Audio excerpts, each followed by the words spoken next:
I'm not saying I'm going to rule the world or I'm going to change the world, but I guarantee that I will spark the brain that will change the world, and that's our job.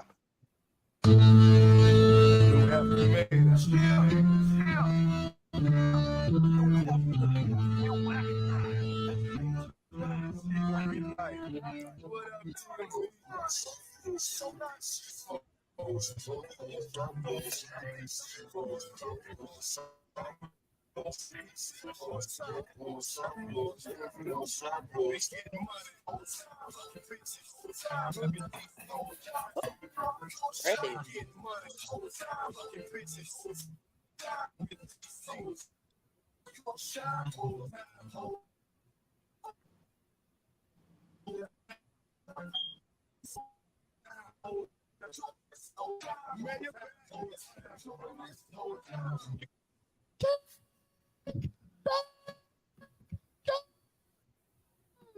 JB, what's the name of the podcast? It's a pod named Kickback. A pod named Kickback. It's like a Tribe Called Quest. You say the whole thing. Welcome back to another episode of the pod named Kickback. I am I don't know what I'm at, the chief kickbacker. I am the head honcho. I'm the LeBron James of kickbacks. I'm bringing my son up next, but I'm no breaks new, the righteous ratchet. If you throw it, I catch it. If you got it, I match it. Each and every week, we right back at it. I am the Black Savage, the Magneto of my people. Jack, talk to him. Get fit with Jack. You know, I'm getting you back on track and getting you snatched. So every Sunday, right now, you come out to Lake Spivey, 8:30 a.m. We get your Sunday started right. Come get this service work. Uh-oh. Yeah, get that okay. work. Wait, man, I'm coming out there one day. I'm going to come out there. Kid, I heard that. Get that work. All right, hey, it's your man Randy T. Man Up Monday all day. Y'all know that's where I live. Let's get it. Let's get it. All right, man. Let's you know what we got to start with. It's right along the bottom of the screen right there. We got to start with our high and low of the week. So now high low. Who wants to go first? Who wants to go first? I'll go first. Of course, I never have lows. I don't know. That's great.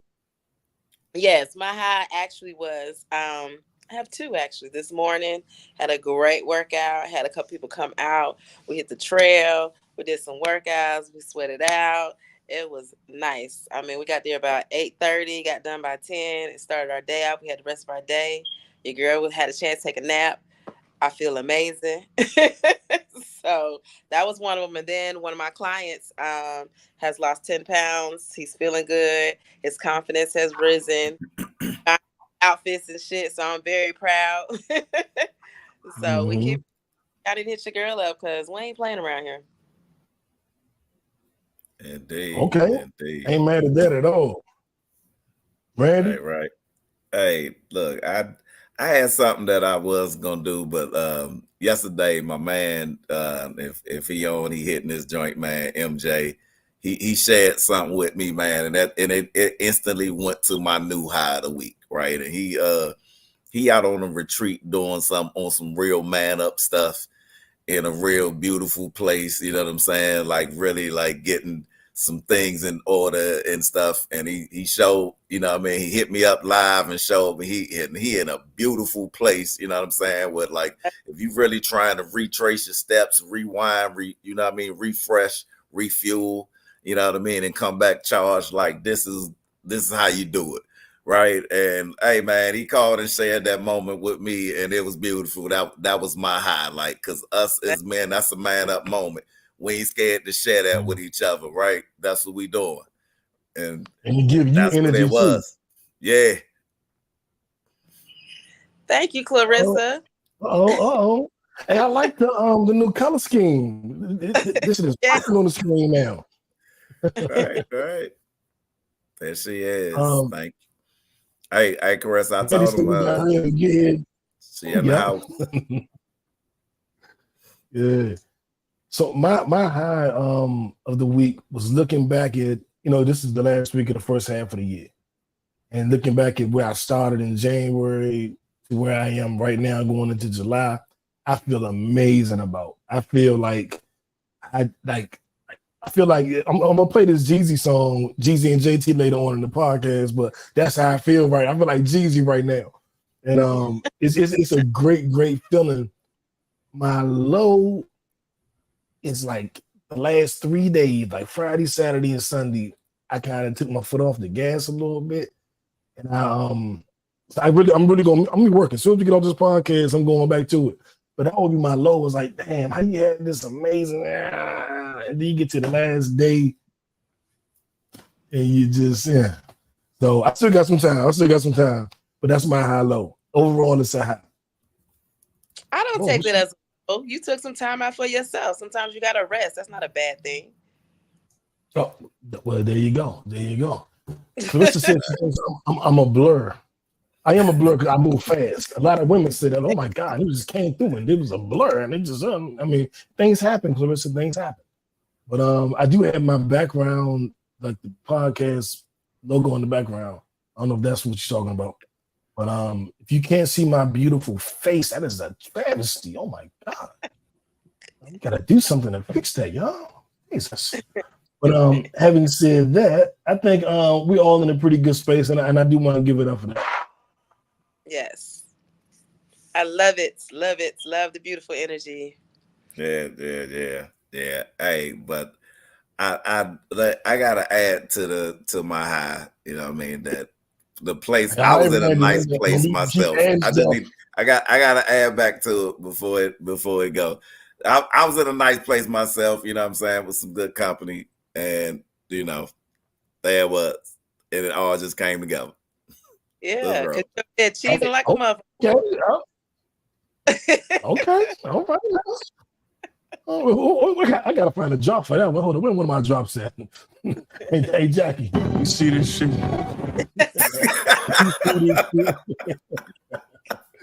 But having said that, I want to blur. It's a blur. Let's get into our viral story of the week. My left stroke just went viral. All right. Before I get into anything heavy, I just wanted to ask, have y'all been seeing the Chris Brown meet and greet pictures? Yes. Y'all been paying attention to any of that shit? Yes. And the one girl, the boyfriend broke up with her and all this crazy stuff. And they're taking like a couple pictures. You know, I guess you pay $1,000 or $2,000 for the meet and greet, and you get this real personal picture with Chris Brown. Some of them he grabbing ass, some of them he all over.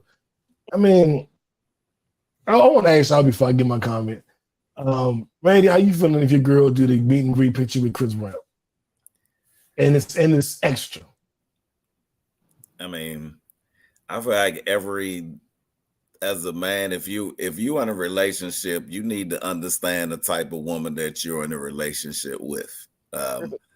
And if I know you the type that's gonna twerk it and want to throw a left cheek on his right ear, you know what I mean?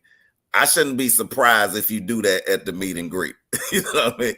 Now, like, if you do the meet and greet and it's something that's out of character and like you ain't never threw it on me like that, then like, no, we got a problem. Yeah, I understand it's Chris Brown, but yeah, you ain't gonna never see him again. You going home with me, right? So, but it comes down to like, it's just still communication. If it's a problem, somebody been fronting with somebody. Like any problems that's coming out of this, of you getting to the meet and greet and we got problems after this, it's problems going in. I ain't mad at that take. What you think, Jack? If I was in a relationship, I'm gonna take that $1,000. Me and my man go to Airbnb, and he gonna have me bent over somewhere. Okay. Man, drop. Shoot. I'm not spending $1,000. Hey. Nigga, I'm sorry, somebody. I'm not doing that. What's the survey say, judges? Somehow that is correct. That is correct. The judges say that's correct. Me personally, that kind of stuff don't bother me a whole lot. If it was a podcast, I'd be like, wait a minute, I know that nigga. We competing. Don't be on this motherfucker. Like, nah. And when I was rapping, they were like, don't be on a rapper because we competing. You know what I'm saying? But I dated a girl, I think I mentioned this on the podcast before, that was in love with Usher. Like she had an Usher thing like I had with that other girl that was on Murder Inc. And I'm like, if she met Usher,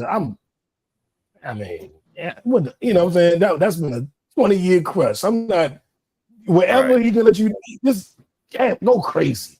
Go, I might pay $1,000 for you to go crazy. You know what I'm saying? Whoa. Tell her to go crazy. You don't want her to bring you nothing back now. Well, not that crazy. Not because just for the pic. People in the room. It's right. 500 people in the room. They're taking pictures. It ain't nothing like that. But you know, some crazy pose. Yeah, if she take it to the next level and they exchange numbers, or okay, and that's what one situation happened. Chris Brown followed the girl on Instagram, and now he's liking her pictures, and the boyfriend is a little uncomfortable. That might I might have to be like, Chris, why you on my girl page? Fuck you up. Why? Hey, look, man, I'm flattered. I'm flattered. For me, for real, like if C Breezy after mines, like, yeah, come for me, bruh. Like, but because if he can take her, then she wasn't ever mines in the first place. If stardom is what you chasing, you know what I mean, go get that. You know what I mean? Because he probably is gonna fly you somewhere and then send you back with your heart broke, and then now it's gonna be like, see what you messed up. I hope it was worth it, right? But any woman with real substance, and Jack, correct me if I'm wrong. Any woman with real substance, it wouldn't matter if Chris Brown liking her pictures. If she in love with her man, it ain't. That's bullshit. I don't fuck many a girl in love with her man. I don't buy that shit at all. They was in love and they just wanted to fuck. I asked Jackie. I asked Jack. That wasn't a question for you. That was for Jack. I said, correct me, Jack. You're gonna be laughing looking at these DMs. Okay, and that's certain women, but while my man whatever. I know women who fuck broke niggas who ain't got no money or nothing to offer but dick. So I agree. I wasn't denying that. Nobody denied that. But this is how I view it. And I saw this on an old episode. I remember that TV show 21 Jump Street. Not 21 Jump Street. The New York Undercover. Malik Yoba. So the Spanish dude, remember he was dating the Spanish girl. It was the black version of the same show. Right. The Spanish dude was dating a Spanish girl and they had broken up. And he was trying to get back with her, but another dude had gotten in the picture. And the mother was like, what are you doing? So just took her out on a date. He was like, hey, she grown. If she want to go on with him, there's nothing I can do about that. And then she was like, what's wrong with you? Like, you sound like a bitch. And he was like, I'm a man. If that's what she wants, I'm gonna let her do what she want to do. Like, what you want me to do? And she was like, you're a Knicks fan, right? He was like, yeah. Let's say that bum Reggie Miller is driving down the lane for a layup. Or you can get out the way like, oh, if he wants to make the shot, he can just make it. Or why are you gonna try to block it? And I kept that shit. That's the TV show. But I kept that shit with me my whole life. Because we was kids when that shit was out. The game ain't cop and blow. The game is cop and keep. That's just some player shit. I'm gonna leave it there. The game ain't cop and blow. It's cop and keep. So I'm not just stepping aside and, I guess if you get her, you get her. No, I ain't doing that. Because I didn't put too many women that love their man. Love them. So that's my take on it. But now I want to get into something a little more serious, something that really grinded my gears this week. It's only a couple things that can really make me mad, and we talk about two of them today. But this one was, I want to start it with everybody that has been complaining that Bronny James was drafted. I'm going to start it with this, and then I'm going to go into my point. Metro, shut your whole ass up and make some drums, nigga. Nepotism. It's nepotism. Because LeBron James played for the Lakers, and there's people in the NBA, people that didn't get drafted, and because LeBron James got his son. Nigga, it's the 55th pick. It was only 58 picks in the draft. The 50s don't even usually make the damn team. It's usually a throwaway pick. If they had drafted Bronny James in the first round, I would have thought that was stupid and excessive and clearly nepotism, and clearly they don't give a fuck about their team. Clearly they're just trying to appease LeBron. They drafted him with the third to last pick. which are all non-guaranteed contracts because nobody expects that player to even make the team. And then these fucking idiots was like, well, it was another player that averaged 16 points. He didn't get drafted. But it was a player who averaged 2 points in the first round that did get drafted. First round, ahead of LeBron James. Why are you not complaining about him? Giannis' brother, Thanasis, has a Nike deal and has been on the Bucks for like 7 years. Only because it pleases Giannis. J.R. Smith's little brother was signed to the New York Knicks. And J.R. Smith ain't even no star. Only because it pleased him. Exactly. Jerry Jones, my favorite team, the Cowboys. Who's the president of football operations? Stephen Jones. The Lakers we're talking about. Right. The owner was Dr. Buss. Who's the president of basketball operations until he got fired a couple years ago? Jim Buss. Who's the owner of the team now? Jeannie Buss. Nobody complained about nepotism then. My favorite basketball team, the Wizards. Our most celebrated athlete is Wes Unseld, who was just the coach of the Washington Wizards. Wes Unseld Jr. It happens everywhere. And this is the most insignificant. He wasn't very good, but he was not. And neither was his father as far as a coach. But that's neither here nor there. That's neither here nor there. How are you upset, angry? Still like got love for you, man. Bronny James is taking all of these positions away. No, he's not, dog. He's taking away a non-guarantee. If you're the Lakers, who are you going to draft? The 12-year-old kid you saw every day with his father, and his father brought you a title, and now he's 18, and now he's in the league, now he's in the draft, or some dude from Senegal, Africa, that you never really seen play. Who are you going to take a chance on? That 55th position is let's take a chance on somebody. He's been working out at the Lakers facility for 6 years. You don't think they can bring the most out of him? You don't think that they care enough as opposed to a strange child from Alaska or New Hampshire or Georgia? They taking somebody they know that knows the whole Buss family, that's a part of the organization already. It's mind-blowing how angry people are that the Lakers chose Bronny. Let's say it's all nepotism and they just did it for LeBron and it was the first pick in the draft. So? I will say this, and we've all experienced this, we've all seen this, but this is no different from these corporate America got people on the jobs for years and years. We all been there. We've all seen, oh yeah, we know you're going to get it. We know you're going to get the next position.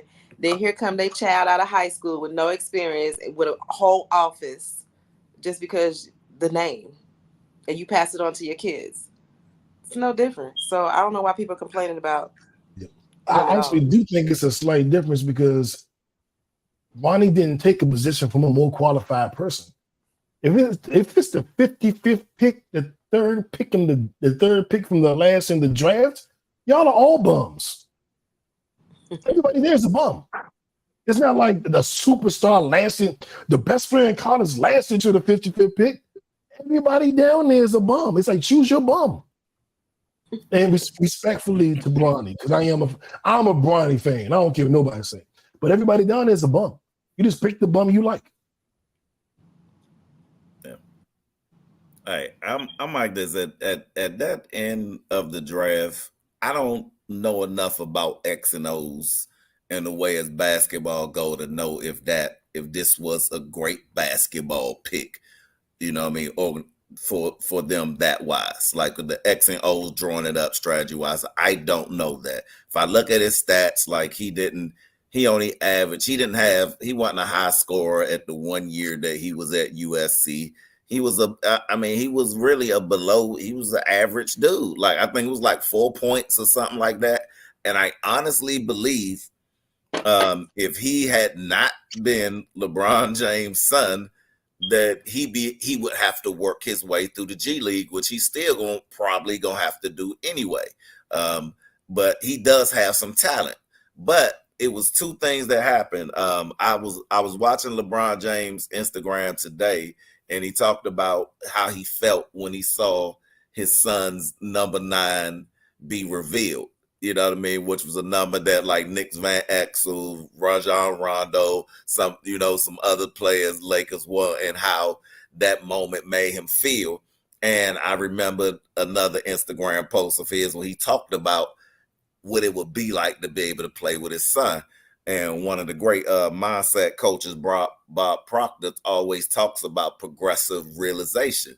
So like, I was like, at that moment, LeBron stated something that he wanted to realize to happen. And now that was the moment, seeing his numbers, his son number being revealed, he's starting to realize this is something that I said that I wanted to happen.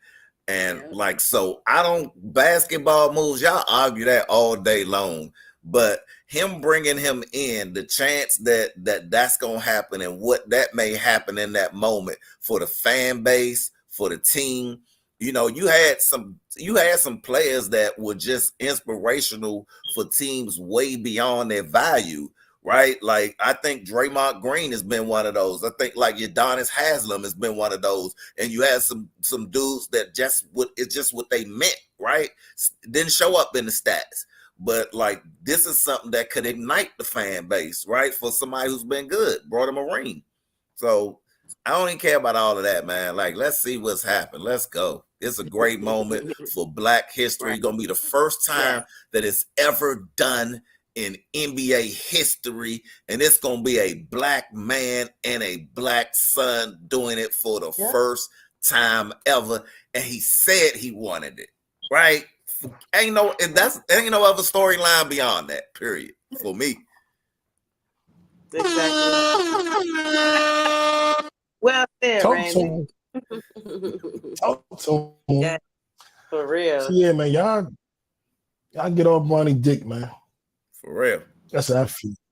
Get off the man. Oh, y'all ain't got I ain't correct the banner. We don't have a whole bunch of little average white boys who all of them been in the league. Like I can't even think of their names. There's been like 3 or 4 of them, and all of them was bench players, but they all got a chance to play. Wasn't none of them good, and we want no storylines about all of them that came through here and had jobs forever and probably on holding a clipboard somewhere making a good job. Like, nah, get off my man. Like, ride out. Facts. Right. Facts. Congratulations, LeBron, to the LeBron's family, to the James family. Cheers. Okay, all right. I thought I was on Do Not Disturb. I know when my hotline bling. Right. I definitely was on Do Not Disturb. But anyway, having said that, man, hey, congratulations to Bronny and Bron, man. I'm looking forward to them. Salute. I got to get my Wizards jersey. I got to get my Saw jersey, my Bullet Currency jersey, whatever. But I might give me a Bronny Jones. I love the story, man. If you don't love it, then that's too bad for you, man. But we're going to move on to our kickback conversation of the week. And I thought I really was hoping Brittany was going to be here because she all fancy and shit. But I wanted to ask y'all too, because I haven't been out of the country. Fancy enough, Jack. I ain't saying that. Jack. If you listening, Brittany, see that? Still catching it. I do need a little bit of advice. I want to talk about a couple things. One, this is next week. I'm going out of the country for the first time in like 30 years. You know, I've been around the country. I ain't left the country in 3 decades. That's a long time. I'm telling my age and everything. But I wanted to know from you guys' perspective, what is needed for a successful out-the-country vacation? Those that don't know, I'm going to Costa Rica. So what do you think is needed to take? I'm staying at a resort, 4 seasons, mind you. And what are your favorite vacation spots? First, tell me what I need to bring. What do I need to be aware of? What do I need to make sure I have? And then let's go into some of y'all favorite spots. But first, what do I need to do? I'm lost. And I got about a week. Well, definitely when you get there, stay in the tourist spots. Do not venture anywhere else at this state that we're in right now. We don't want to see that New did not come back from Costa Rica.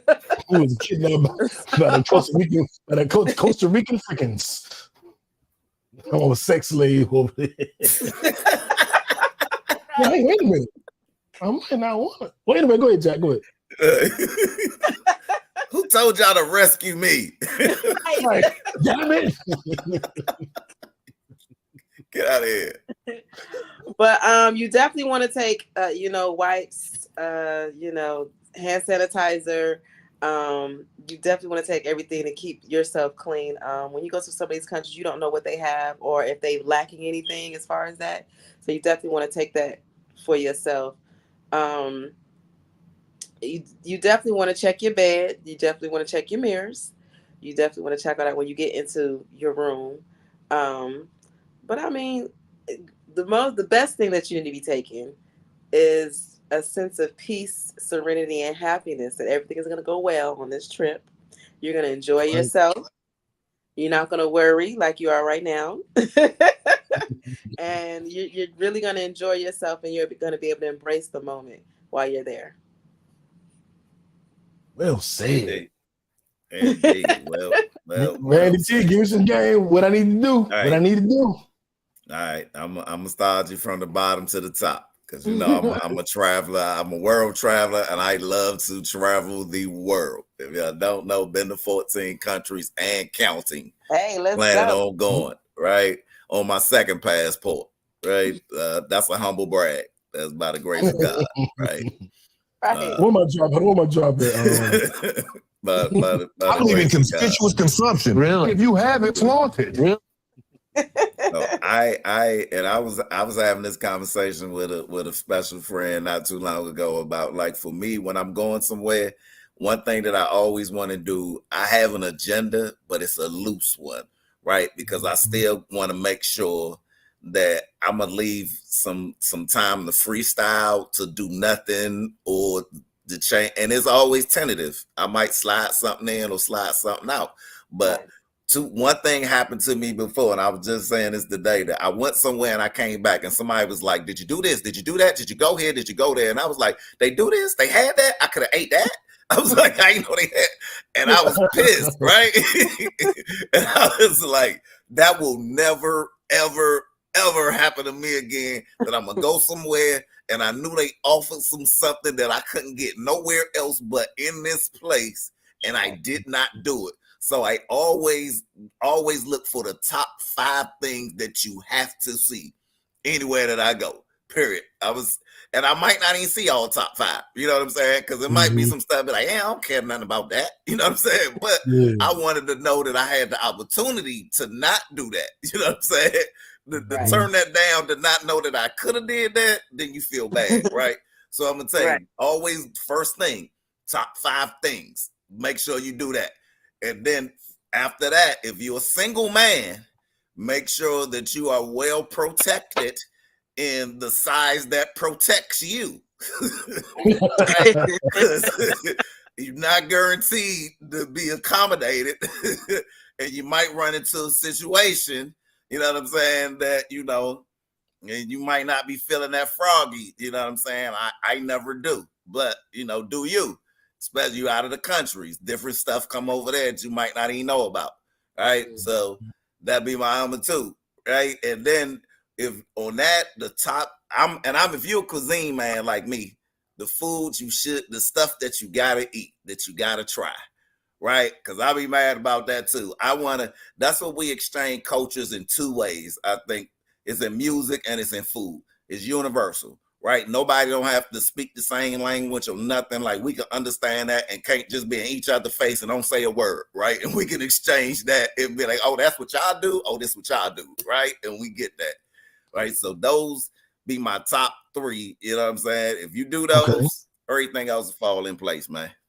I like that. Oh, okay. Yeah, I'm actually. It's my whole agency is going. So she's been putting together. I think we got. Oh yeah, know the spots where you staying at too, especially your hotel, wherever you staying at. Know what they offer before you get there. Yeah, I've been on the website, and I got a homegirl that worked there. And now I'm gonna do my humble brag. It's the goddamn right. I don't care. Don't trust her. Still know what they can do, so you know what to ask her.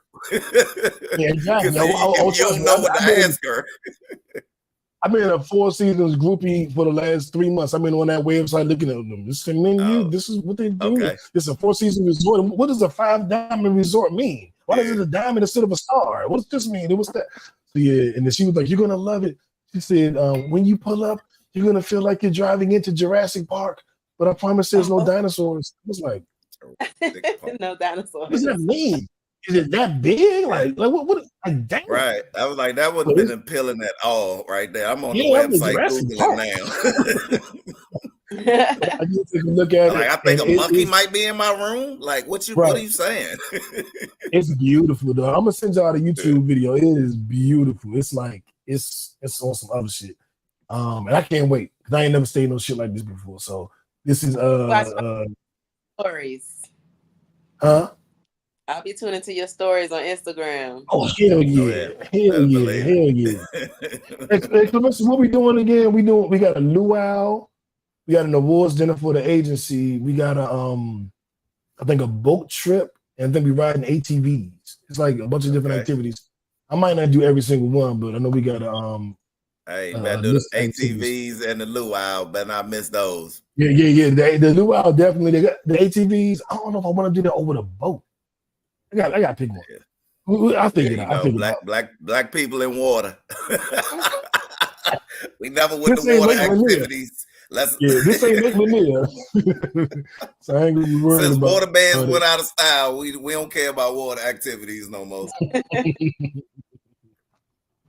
That's funny. Water bands, some of them it's crazy.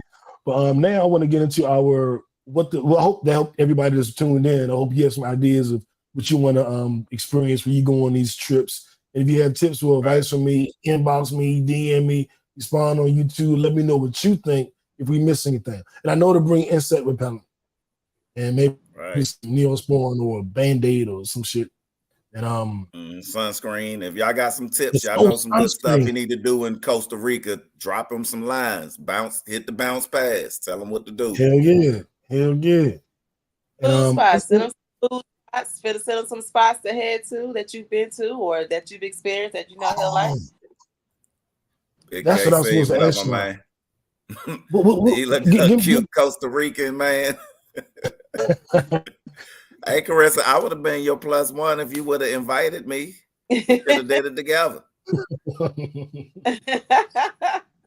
Hey, so real quick, what's your favorite vacation spot? Just real quick. I'm gonna run through this real quick. That you've been on. What's your favorite place?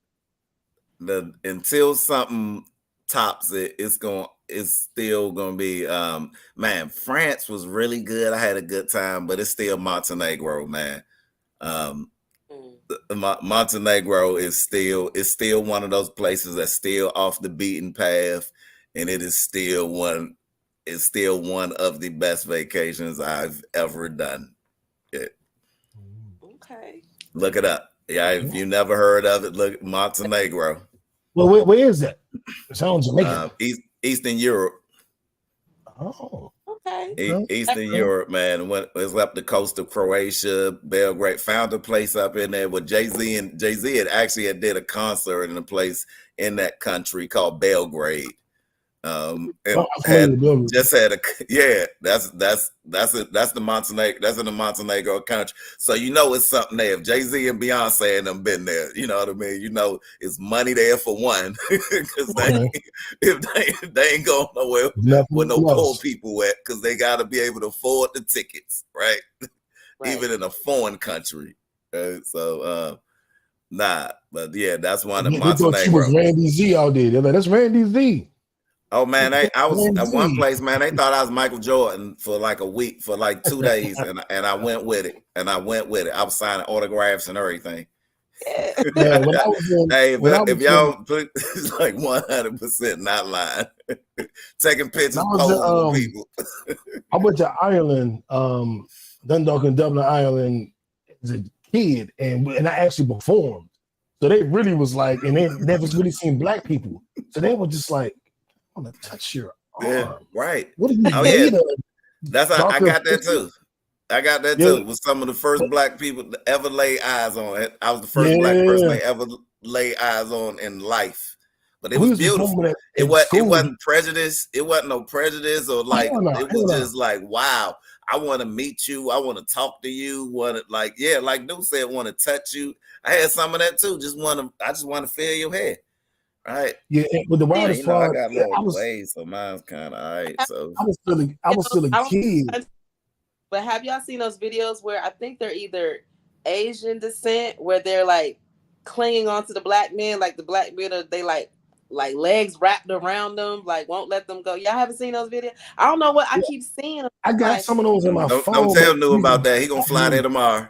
I got some of those videos in my phone where they black women. I think I know what you're talking about. Cleaning up the legs. But I was a kid, which is why I was so mad, because the older kids that were there performing, they was like they 18, they was really taking advantage of it.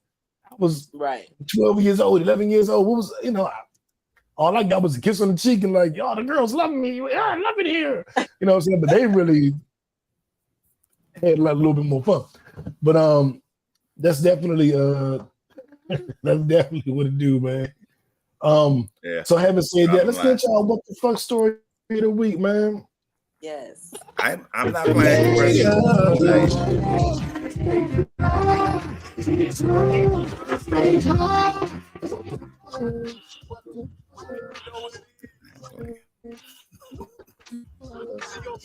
And we just got talking about the Asians. So North Korea, they publicly executed a 22-year-old man for allegedly listening to K-pop. The 22-year-old man in North Korea was publicly executed for listening to K-pop, according to a 2024 report by South Korea. It highlights North Korea's strict efforts to block outside culture and influence, especially from the youth. That's via The Guardian.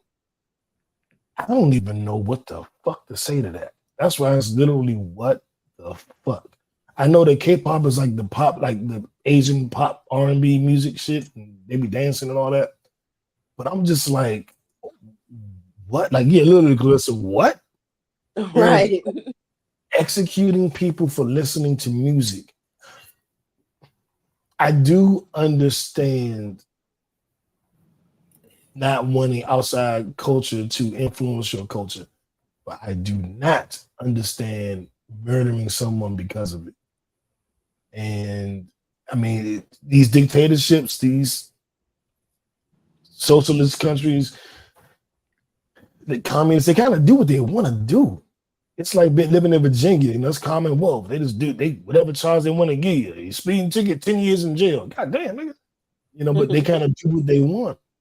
Yeah. And I was just blown away by this. Definitely sending positive energy to the life that was lost, to the family and friends and the countrymen that were affected.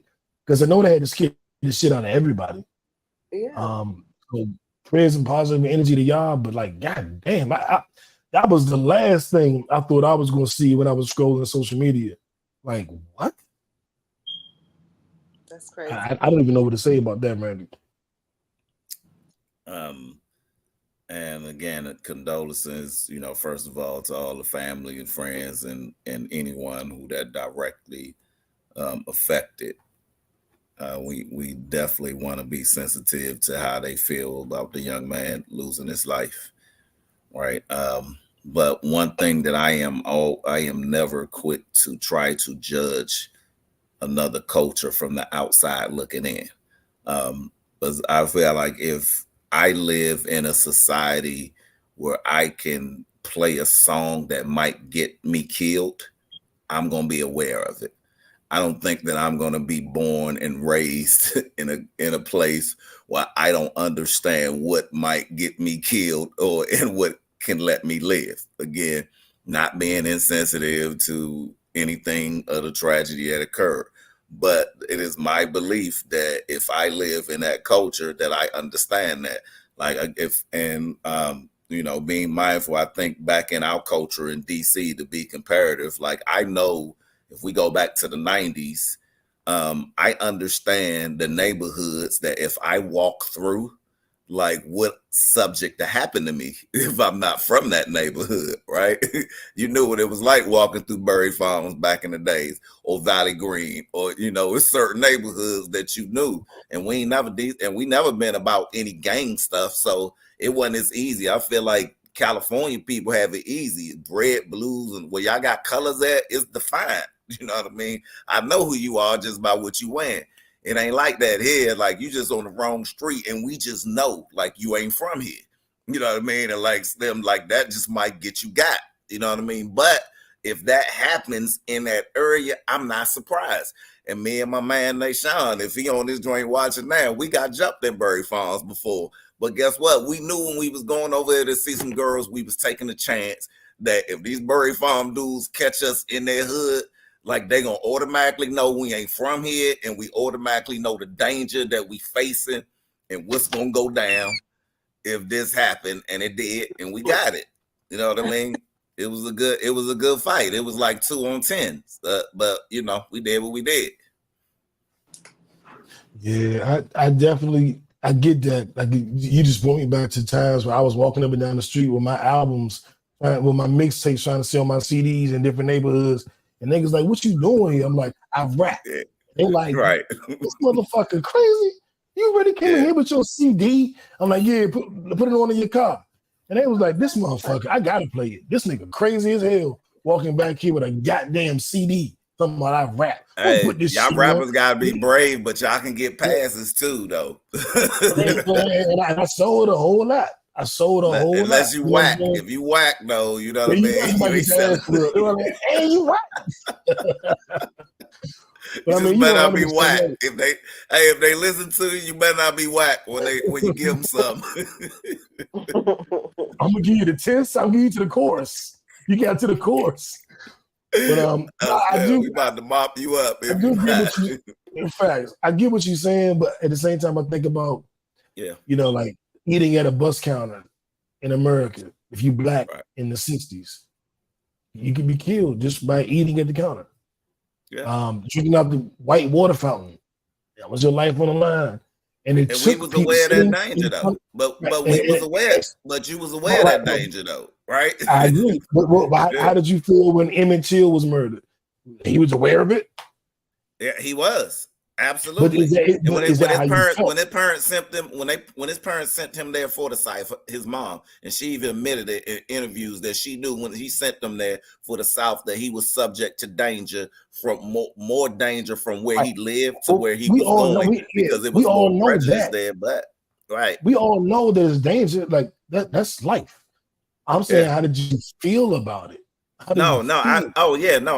felt bad. I started with that. I felt horrible about the incident, like, because I don't think culture should never be an excuse for a determination of whether someone gets to continue on living or not, based on something that culture has determined that is correct. Hold on, man. Because my point is, you push cultural lines in order to create change.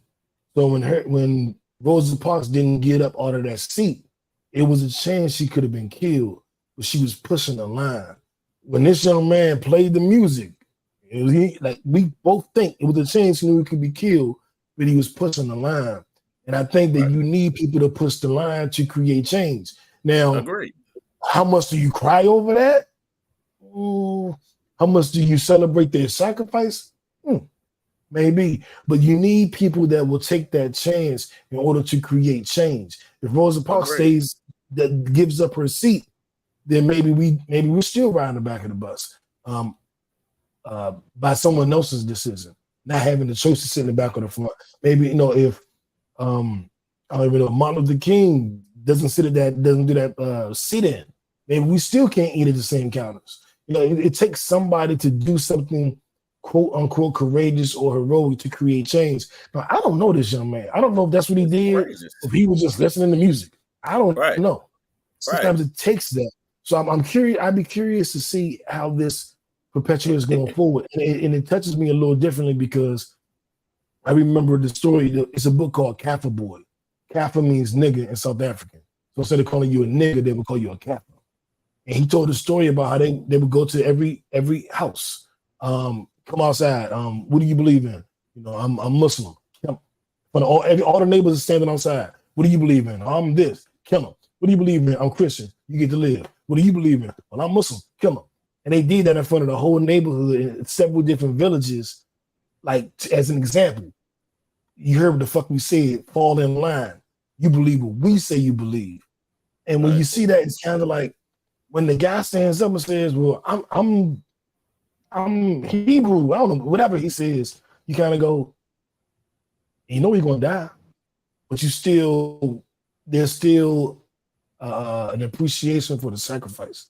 And when I heard this story, I don't know if this dude was just on some little kid shit and just being silly, or if it was truly. And we may never know. We may never know. Yeah. But I feel like this. Yeah, you're right. You're right. But look, you're going to, whether you are an intentional or an unintentional martyr, right? We still will mourn the loss, but we will take the victory that comes behind that, right? Whether so like we and that's how we always gonna look at that. Boom. Jackie, I'm giving you the last word on this. Again, prayers go out to the family. We don't know, everything that's surrounding this situation, but it's still sad when you hear about it, because it just gives you questions, all types of questions that you think about surrounding the situation. Hopefully this doesn't happen again, or hopefully this does cause some change in the country. So I'm looking to see the more positive influence that this has over their country. So hopefully he has, left an impression. Yes, ma'am. Yes, ma'am. He definitely has. And now this is something else that has left an impression, not in a good way. Not in a good way at all. I'm thinking the double shut up joke. Metro, shut your whole ass up and make some drums, nigga. So dumb. You are really dumb. For real. The presidential debate. Here we You go. got the master manipulator Donald Trump and the newly deceased President Biden, Sleepy Joe. I was watching this shit just like, geez, this can't be all we got. This is our two choices. This is going to be great. This is going to be amazing. We are going to have an amazing. I'm not even gonna say what up, because that's cruel. I'm not gonna go that far with my joke. But I think we all know how I feel about Trump. That's the other thing that grinds my gears, that pisses me the fuck off. It's the Trump shit. I don't know. I know how you say I feel about Trump. That's what everybody on this show knows. But I mean, I tell you, I've never seen, like, we all know politicians lie. Like Biden lies. Like, they all lie. We know this. I think they telling the truth though. But go ahead. Okay, maybe. But the lies Trump tells, I be like, dog, you just say whatever you want because you know nobody's going to research. Your base isn't going to research it. So you just say any fucking thing. And it's flabbergasting. I don't even use words like flabbergasting, but I be flabbergasted, nigga, watching Trump like, what the? You say? And Sleepy Joe was whispering some true shit that night. He was, let me tell you something.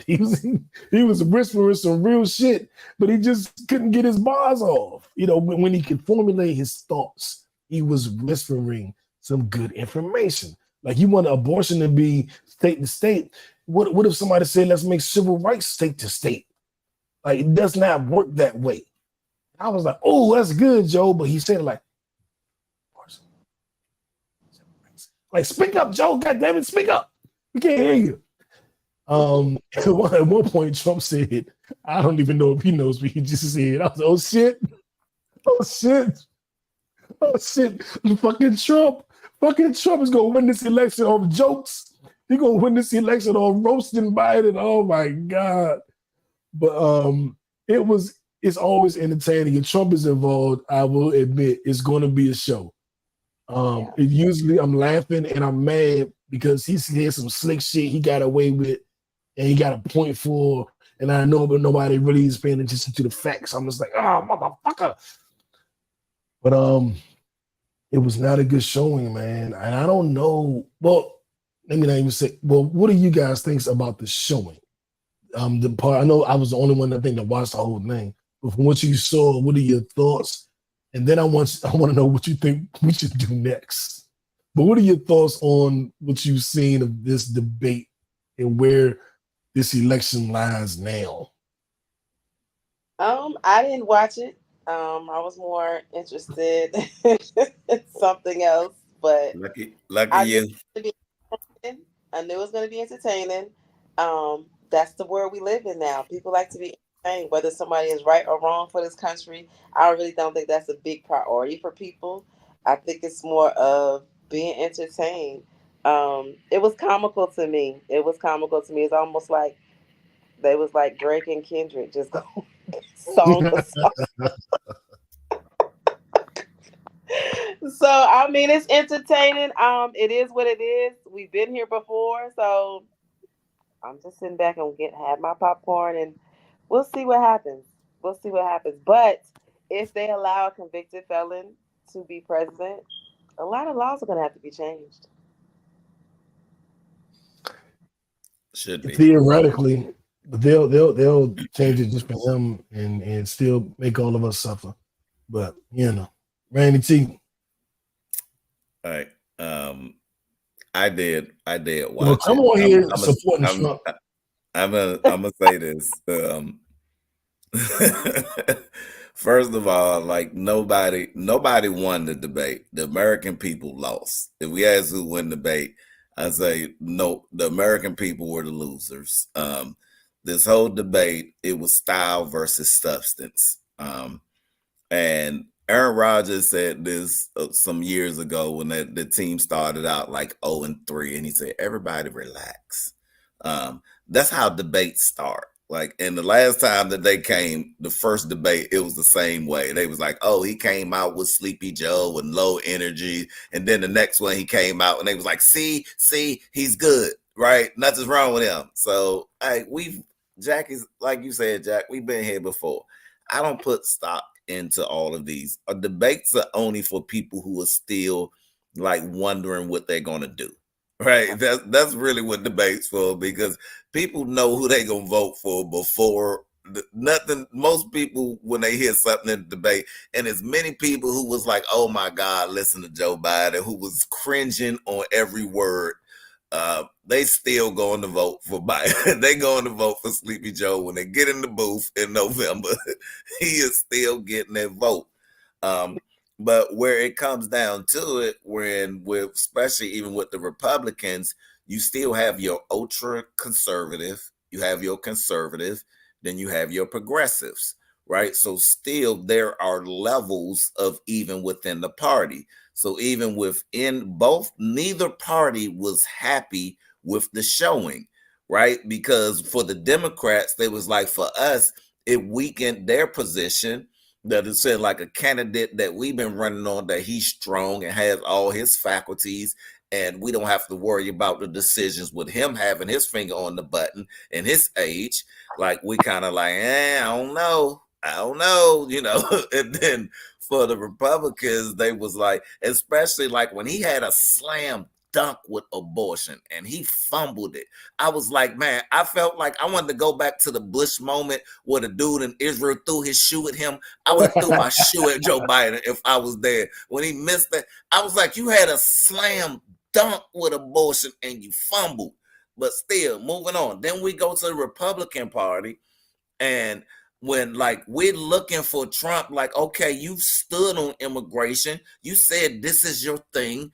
But then you come out of immigration and then you say some stupid stuff like they're stealing the black jobs. Like, what is the black job? So if I am a conservative Republican, I'm like, oh no, like, what are you saying? So that's what I say. Like, Nobody won. The American people were the loser in this because nobody. So again, I hate Joe Biden's style, but Trump, you gave me no substance. You didn't give me one plan that you might do when it comes that when we put you in office, except for like you didn't say when Israel they're supposed to be your biggest allies. Do it be a 2 Palestine state?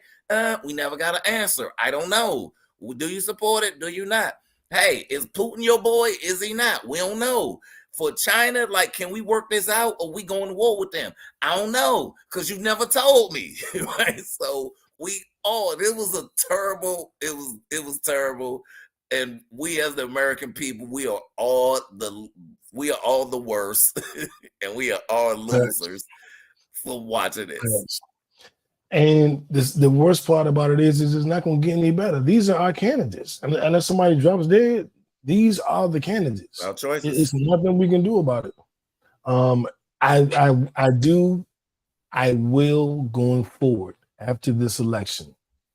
I think that I'm going to vote against Trump this election, but I do think this is my last election voting Democrat. I don't really vote party lines. I used to not vote at all.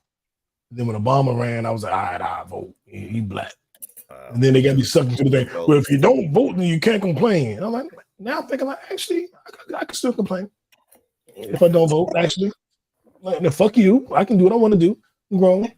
But this will be the last time I vote for a candidate I don't believe in, I think. I think I'm done with that. I do believe it's very important to keep Trump out of office because of the way he impacted the Supreme Court, the way that all of these things are being overturned, the way he overturned damn near everything Obama did, and Biden still hasn't reversed it. In 4 years, Trump overturned like 90% of the shit Obama did. In 4 years, Biden has overturned like 30% of the shit Trump did. So there's still so much damage that has been done by Trump. I will not vote for him. I will not sit by and let him win. After this election, going into the next election, well, if Trump wins, we can only do 2 terms total anyway. So I wouldn't have to vote against him. I'm about to say if he wins again, then I will vote against him then. But he only gets 2 terms total. So after this election, my vote is going to whoever speaks to my personal needs and the needs of my people. And then thirdly, the needs of American people. And the country as a whole is important. So I want to make sure you do the whole country correctly. But it's going to be me and my people, and then how you do with the country. Because this is exhausting, dog. It is. Like, I'm not a Democrat. I didn't like Bernie Sanders. I didn't like Bill Clinton. I didn't like Hillary Clinton. Kind of Al Gore. But I'm not a Democrat, so it's not like I vote the Democratic. I don't like them niggas neither. So it's kind of like I'm just voting against Republicans. And I finally I'm tired of just voting against Republicans unless I think they're really dangerous. Like McCain or somebody, I might have fucked around and voted for him. Like, fuck, I'm tired of the bullshit the Democrats doing. Trump is just a whole another monster. I can't just go, fuck it, let Trump win because I saw what he's done. We got a whole goddamn insurrection. That's never happened in anybody's lifetime. Nobody we know has ever seen it. In the history of the country, it hasn't happened. So that's different. But after this election, I don't know, dog. Yeah, I'm with you, but this is where I say all the time, and I will keep preaching this, that by the time that they are Bernie Sanders or they are Joe Bidens or they are Donald Trumps, it's too late, and they running for president is too late. Like when they are at the congressional level, when they are at the local level, that's why we as in our local areas, we need to put the pressure, know who your U.S. representatives are, know who your local representatives are, because this is where they build their name to be able to make these runs for president. And by the time they get there, it's too late. Then everybody's just voting down the party lines. It don't matter what they stand for, because now you got at least 80% of the vote just going with party lines. They ain't doing no research. It's just you red or you blue. That's all I'm choosing. So it's if everybody makes their own decision and they own the district, and then we can come together and collectively vote for the right people who standing for the right stuff where they live at, then the people who make it to the Congress, who make it to DC, they're gonna be the people who we can vote for, and they're gonna be the people who we can believe in. But that's why I'm like you. This probably gonna be my last year that I'm probably going independent from here. And I didn't want to be declared independent because you can't vote in the primary. And I was like, anytime you take something from me, I'll be like, I don't know if I want to do it. When you tell me I can't do something, then I'll be like, I don't ever want to give privileges back. So I was like, I don't know if I want to do it. But then I thought, here's the flip side of it. When you declare yourself as a part of the affiliation, guess what? That's all who talks to you, the people who think you're gonna listen to them. But if I'm an independent, guess what? Now everybody want to know who getting your vote, man. So look, I'm going to lottery for my vote every year from here on out. This is gonna be the last one. I might can't vote in the primary. It just give me more time for y'all to figure out who I need to vote for. So that's where I'm going with that. And you saying what you said, New, gave me made me determine right here, like that's what I'm doing here on out. Independent. Yeah, I'm definitely independent. But I believe I am a Democrat on the ballot. Well, not the ballot, but I'm registered as a Democrat, I think. You registered. Yeah. If whatever you registered, that's how you have to vote. Right. Yeah. Unless you're independent, like Clarissa said she is, that's when you do what you want. Well, I can vote so independent. When you walk in a booth, but when you walk in a booth, if you a Democrat, they handing you the Democrat ballot. You're not getting the Republican ballot. You're getting the Democratic ballot. So all you can vote for are Democratic candidates unless you get to the only in the national in November. Only in the national in November when you get the vote. Oh yeah, because you're voting right. Because you have to pick your party's candidate. Correct. Yeah, but once you pick your party's candidate, then you can vote for whoever. I get what you're saying. I get what you're saying now. It makes sense. I get what you're saying.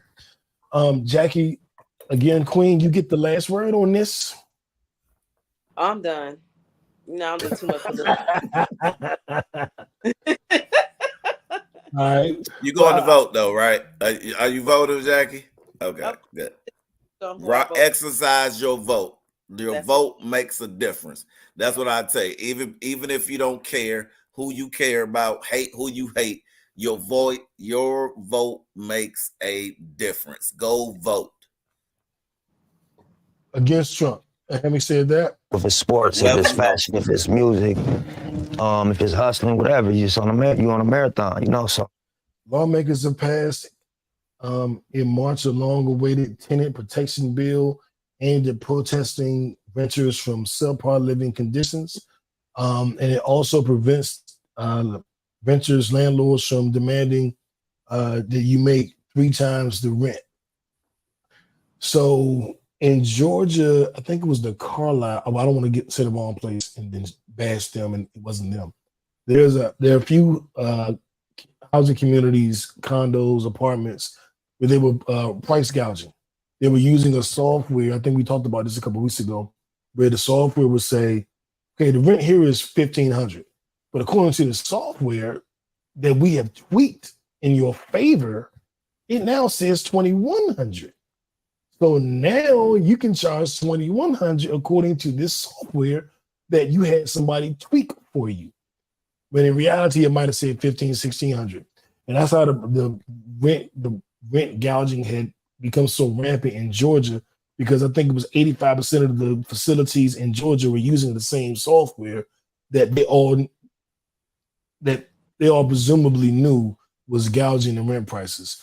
And it was outpricing people. That's why people no longer really live, they're way the fuck out. They way 50 miles from Atlanta. Like, everybody comes to Atlanta, but everybody lives far as fuck from Atlanta, because even the suburbs of Atlanta, like you're not in Buckhead, you're not in Sandy Springs, you're not in Roswell, you're not in Alpharetta. You're way the fuck out somewhere because of the rent gouging. And now there's a law starting July 1st where they'll no longer be able to do that. I'm not sure 100% of how the law is implemented, how it will change. I saw nothing about it affecting people that were kind of quote unquote grandfathered in. But apparently, going forward, today or tomorrow, they won't be able to do that any longer. That was one of the reasons I wound up where I'm at. Like, I'm not paying all this apartment when I can get a goddamn house. Like, hell no. But I'd be curious to see what effect that has. I would assume it would have a great effect. And this is countrywide. So I know what they're doing in Georgia. I don't know what they've been doing across the country, but I would assume in some places it's worse, in some places it's a little better. But I think this is excellent, man. I gave them the Nipsey Hussle award because when I was recently looking to move and was looking at rent, and I was like, God damn, like this is crazy. How did they? What? Like the last time I was looking to move a couple of years ago, it was around the pandemic. Yeah, don't even make 3 times the rent. Yeah. It's like, God damn, like you really want. Okay, all right. So I think that's a good look to middleman out. Randy, what you think about that? You got some thoughts on this. I always, there's always 2 sides to every coin, right? So and unfortunately there are always good and bad people on every side of every situation, right? So this law was enacted to protect some, and it was enacted to stop some who was taking advantage of some, and that was on the landlords and the tenant sides. Let's start with the tenants first, because New always be like, I'm always be on the flip side of stuff. So let me start here, right? Anytime landlords who unnecessarily are taxing the people who are literally like funding your life, like there should be protection against people taking advantage of people in that sense, right? So I am happy that these laws are enacted, that those people who try to do those and who have people who have suffered from those type of from the hands of those type of landlords, you know what I mean, those trends are put to an end and they can never go forth again.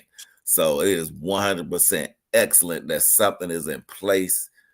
So apparently, so we hear that's supposed to stop all this going. So, a lot of times what we say and what happens and what really goes on is, can be 2 different things. But it's good. I'm glad. I'm for it. Bravo. Salute. Y'all did it. Now, on the other side, if you've been a landlord and you've rented your home to people and people broke their lease, destroyed your home, and and didn't pay their rent on time, and you only got a 1-month security deposit, and it took you 5 months to get it livable again. Of somebody who didn't pay their rent for 4 months before you kicked them out. Now you've gone 12 months out of something that you was expected income out of, that now you got nothing out of, and you had to pour money into it just to start getting money out of it again, right? So on the flip side, for a landlord, you like, you know what? F that. Like, the next person coming in here, y'all won't give me at least 3 months, that because if you roll out on me and break your lease or whatever, that I at least got some money to recover this so I can get somebody else in here. So I think that might have been where the mindset came from, where landlords started doing that. And then you got people who took advantage of them, just like, you know what, I don't want to take no chances. So and some of them discriminated, you know what I mean, just because I don't like you don't look like me. So I'm gonna need 3 months, right? And somebody who did look like me would be like, "Oh, no deposit necessary. Just the first month is fine." Right? None of that happened too. That's like something Jackie would do. That's Jackie's style right there. She look like the type. Whatever. I think that there's still some wiggle room for both sides, especially for the landlords, because it says you charge 3 times the rent, but you can still do, okay, I still need first and last month. So it still gives them a little bit of wiggle room to still have that standard and keep the certain type of people. because it's their establishment, you know, whether they on the good side or the bad side, it gives them that wiggle room to still have a little bit of high standards or what they're trying to achieve as far as the type of tennis that they want. So I mean, I think the 3 times the rent was very excessive, because a lot of people that even worked in the office did not make that, and even they were looking like, yeah, I know, I understand, yeah, I don't even live here either, but you know, I so can't afford to live. I work here, but I can't afford to live here. but I mean, but I understand both Like sides. they Like, don't run to you. Right. but But I hopefully think you get my apartment. right. Hopefully it changes things. Maybe we can see more move-in specials that we used to see. You know, I don't know. So hopefully this is a great thing. But I think the 3 times the rent was that's crazy. That's crazy. Yeah. And the only thing I'll end that with is people are barely making, they're barely making 2 times the rent. It was a study that came out that was like the average rent in America was like 1,500, 1,600. The average salary was like 2,500. It was like, no, people ain't even making double. So how they going to, pay, We got to raise these wages. It's crazy. yeah. There you go. You gotta find a way to get out there and hustle, man. If they're not gonna, if the job ain't gonna pay you what you gotta get paid, then you gotta try something else. And as a person who has been a serial entrepreneur, then go back to a job. Entrepreneur, then go back to job. I've been trying it every single fucking way, but my goal is to be properly compensated for the time I put in. That's what I want. The time I put in, whether it's 10 hours or 20 hours or whatever it is, am I properly compensated? And, Right. I think I'm there right now. And if you want to know how I did it, inbox me. I'll give you all the information I got. But shameless plug, yeah. But I'm telling you though, Randy knows this ain't been no easy.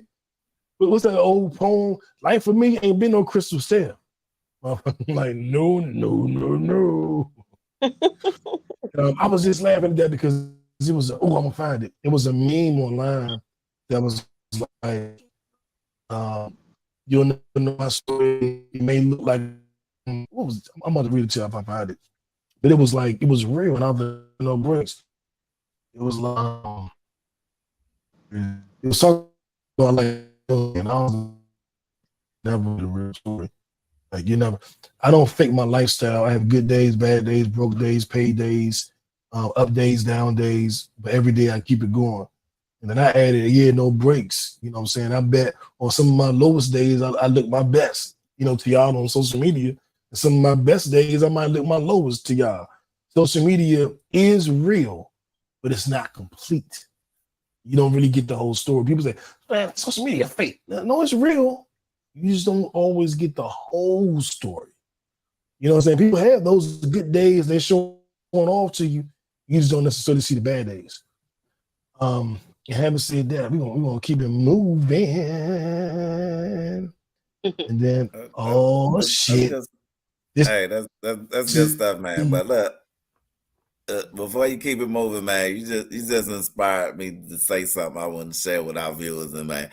It reminded me like when we went to Brittany joint, how we was just talking in the back seat, and like our Uber driver was like, "I've been getting good tips from y'all." Like, you know what I mean? Like she was inspired by our conversation, right? And something you just said, man. I was thinking about this today, and I was like, I feel like some things, looking at some trends, it's like it been some up and downs in some areas, and I was like, something I need to remind myself of is that we all gonna have good and bad days, but what we need to always be able to ask ourselves and be committed to, am I being the best version of myself right now?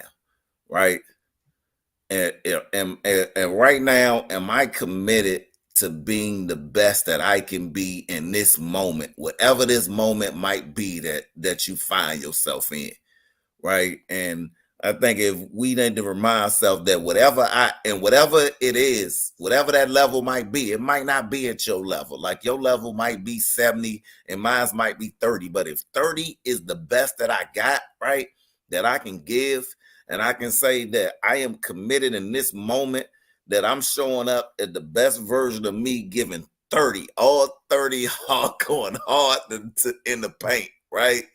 Then that's what we just got to always ask ourselves that question, right? In the moment. And that's how we keep moving. I 100% agree with that shit. And you saying that reminded me of something I sent y'all today. I don't know if y'all looked at it or not. We all read it, man. Jackie loved it. You have to eat differently. Like you might have to change friends. It's like you might have to eat differently. Like you might have to change friends. You might have to study sleep, to get from B's to A's. It's like the difference between good and great is underestimated by most humans. It's like if you want to be good, you can be talented and be good. You can wake up and be good.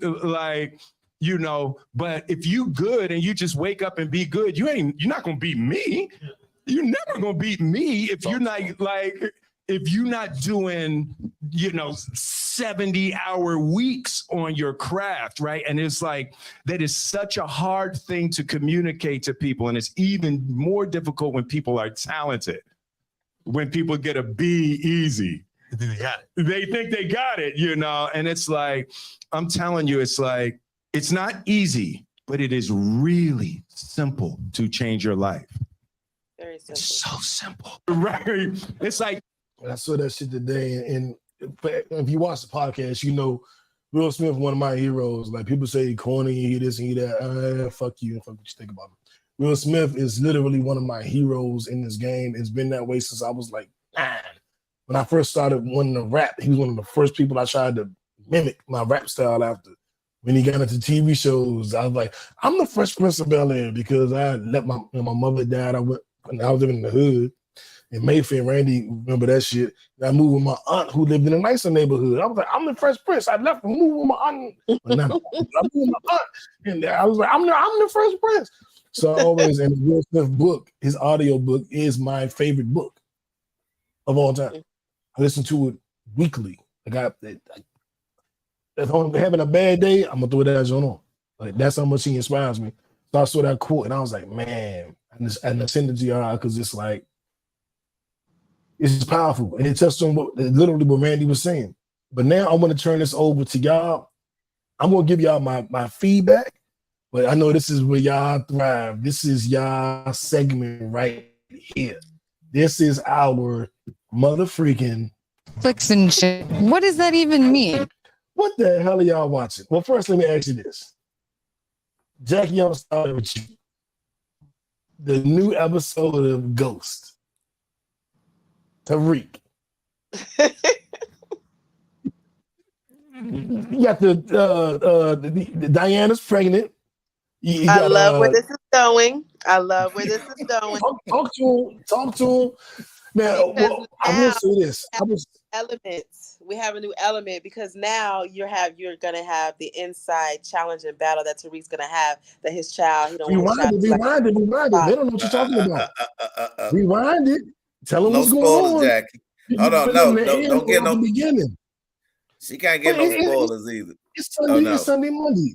They should have seen it. I watched it Thursday night. Yeah, they should have seen it. It's too late.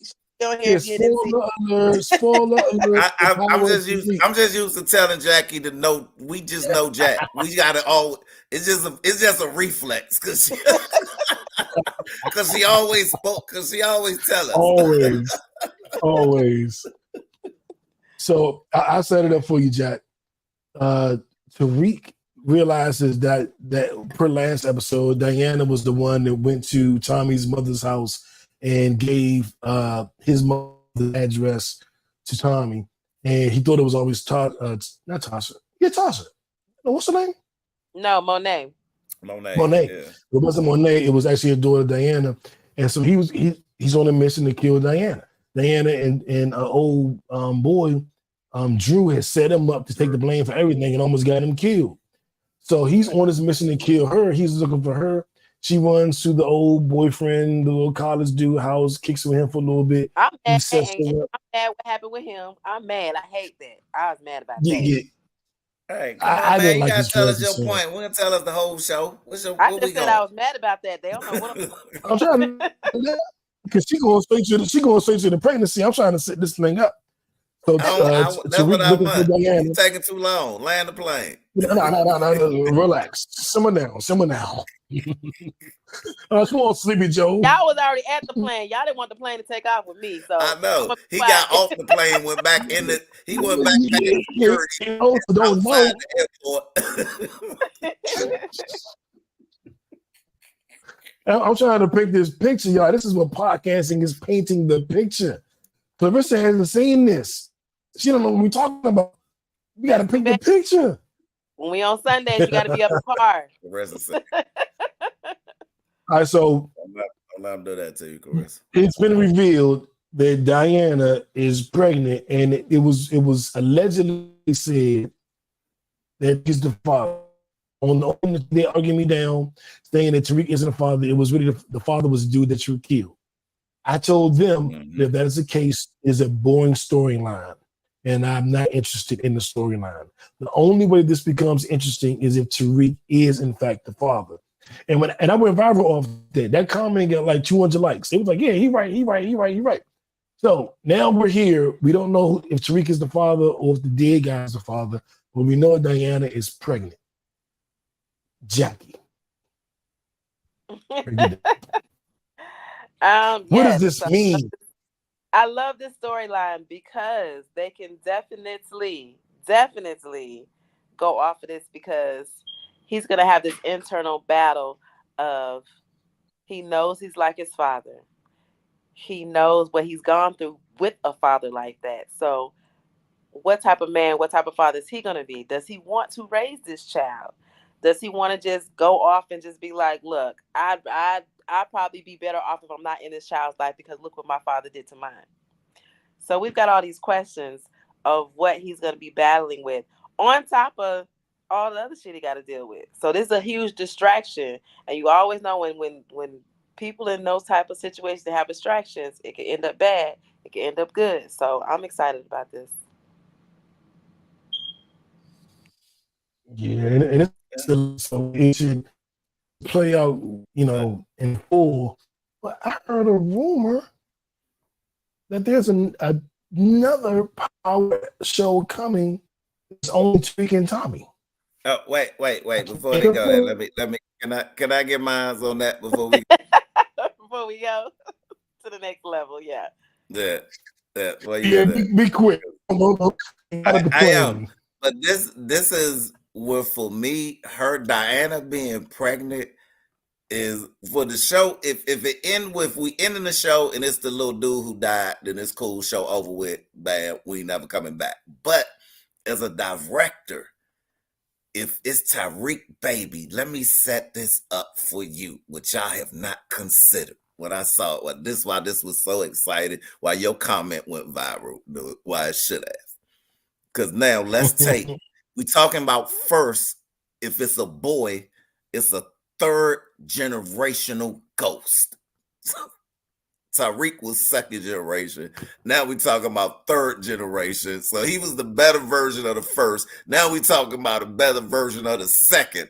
You know what I mean? Coming as a man. So we just going there, right? With all the stuff that he learned now, that's going down to the next level. Now, if he has a girl, now let's take it there. This is what now already got Tasha Monet, and what her mama is that they wasn't. She has the intellect that neither one of them had. So now you take both of their street savvy and put a Harvard degree by that and make it a girl with street swag. Endless possibilities, right? Either way, they built a mogul is coming out of the belly. Either way, and it's gonna cause conflict between Tariq and old girl Diane, because Diane trying to get out. Tariq is staying in, so that's gonna cause conflict between them as parents. It'll be hey, they could come back with something whole new and go somewhere else. Yeah, they really could. They really could. 20 years later, and have a little cats and knot. playing the baby. His teenage years, it could be crazy. Like it could be. It could be. Now, House of Dragons. Anybody watching that? Oh yeah, I'm hoping we done, but so I can be ready before it come on tonight. It's time we wrapping up. Yeah, I just watched last week's episode. You don't ever know what the names are or who did what. I'm always like, wait. I thought that was the uncle. Wait, that's the husband. Wait, what the fuck is going on? I'm always confused, but I figured it out as ubiquitous friends who went through all the information with me. So now I'm caught up. I fully understand what's going on. And this whole Westeros world is the Wire in medieval times, man. Like it be real political going on in family on neighborhood, trying to get more neighborhoods and trying to take over. It really, I watched it. I mean, some dragon and see bullshit. I see like this some real nigga shit, but they got dragons though. And I always try to tell friends that don't watch shit like this, like, oh, it's the way with dragons. Not your fucking mind in fire. And I am very curious to see how this plays out. I'm familiar with these characters. I didn't read the book, so I am literally in season 2 getting to know these characters. When they talked about the characters in the series, it was the Mad King and people like that. They're not on this series. This is prior to them, right? This is prior to the Mad King. So these people they're talking about, I never even heard of something. No, this was 200 years before the Mad King. See, so I have knowledge of this, so I'm following it, but I have some friends that know the whole story. Well, yeah, you know, this is this and this is that, and you know, that's almost great grandmother, and you know, so I'm like, but I need all of that to keep up. I debrief with people. I'm gonna start debriefing with you. I need to debrief with people so that I can and then okay, so I am enjoying it. If you want to give a quick what's going on to everyone, to know to look tonight or tomorrow when they watch whatever. All right, like if you watch it now, like this is really like when they talk about the Game of Thrones, it's really like they playing chess with land. Like really, if you're a chess player, like this is really like the game of life being played with chess through the different families. It's different families. You can think of them like the different neighborhoods or the different gangsters or whatever who got their sets or whatever, and wherever they at. And they all trying to hold down their own places. Now, with the difference in the House of Dragons, you got two families who, well, they the different from everybody else. Nobody has dragons but them. So when they was in the war room, it was I think it was the last episode, and Damon and the Queen was talking, and they was like, yeah, they got this person and that person, and Damon was like, I don't give a fuck. We got 5 dragons. He was like, they can bring whoever they want. You know what I'm saying? And we gonna burn them all down from the skies, right? So he was like, we good. And he's like, you know what? If we lose more allies, we just need to go get 2 more dragons that don't nobody have. We just need to go capture them. And whenever they come, and they on one little rock. So now they think the Queen did something dirty. Somebody has tried to assassinate a baby and it wasn't her, but they tricked the whole nation into thinking it was her. So everybody turned against them and supposed to come against them. And so Damon like, look, if we on this island and we got 7 dragons, plus we had the biggest navy in the whole fleet. So they got 2 things going for them. They got the family that has the biggest naval fleet and the best fighters on the water. That's them too. That's the Valyrians, and that's who own the island, who they own. So with the Valyrians and with them who own the dragons, so with the House of Dragons, so now we got the biggest navy, and we got the biggest navy and 7 dragons. Whoever don't like us, come at us. They just like come and get that us. very skill. Never skill. That's the best souls you can make. Yeah, come get us. They Yeah, already that sent part. one of the daughters. They was like, look, you take your dragon and you look over there. You take your dragon and you fly the skies over there. If anybody make a move, let us know. We ready. Come to the rock and come get these 7 dragons. So everybody supposed to be trying to come for them on this next episode. Now we about to see some dragon fights. We ain't seen a dragon fight this season yet. Tonight's supposed to be our first dragon fight of the season. So get your popcorn ready for 9 o'clock. We seeing a dragon fight tonight. Yeah, it is. Jackie, I would really. Have you watched Game of Thrones? You said what?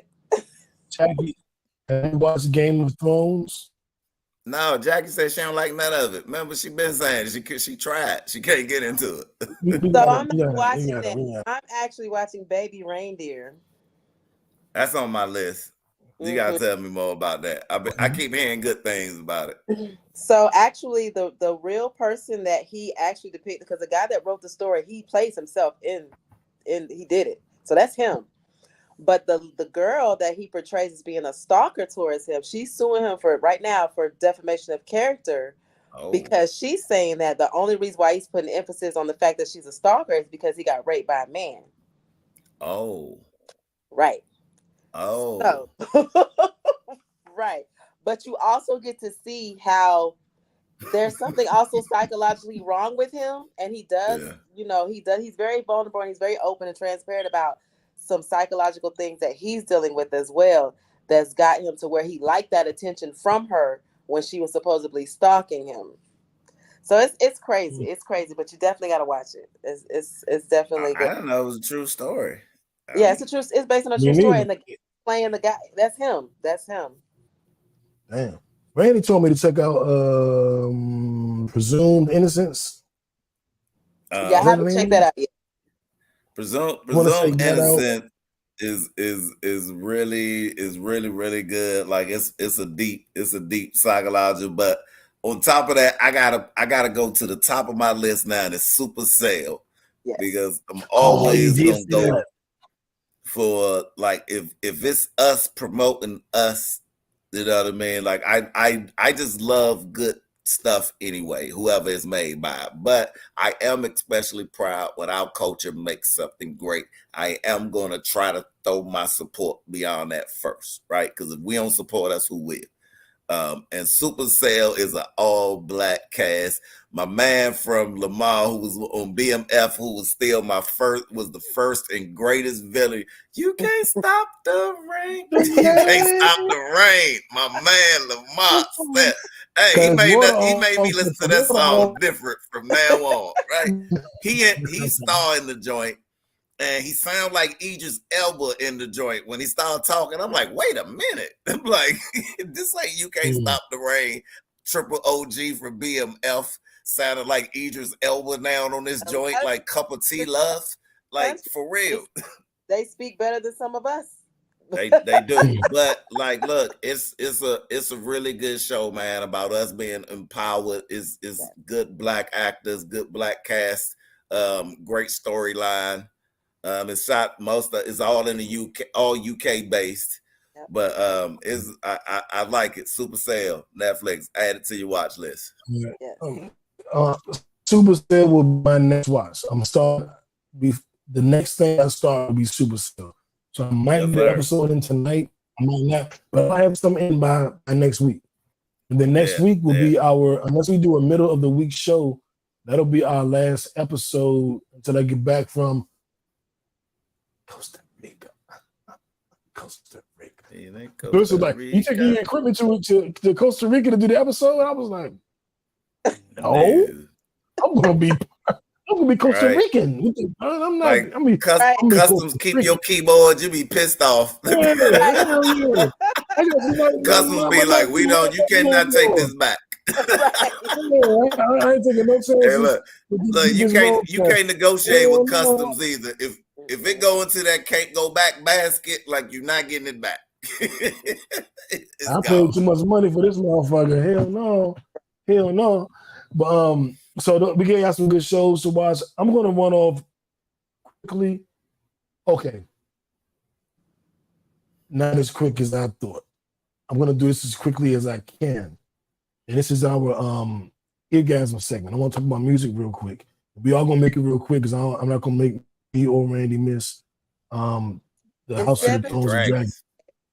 95 degrees. This is a fantastic album, man. Let me borrow it. No, my brother. You got to buy your own. I want to ask y'all what the song of the summer is. I'm going to give you the first 10 to 15 seconds of a song, and I'm going to go song to song to song to song, and y'all tell me what y'all think. And I'll go with the one. I'll start it with this.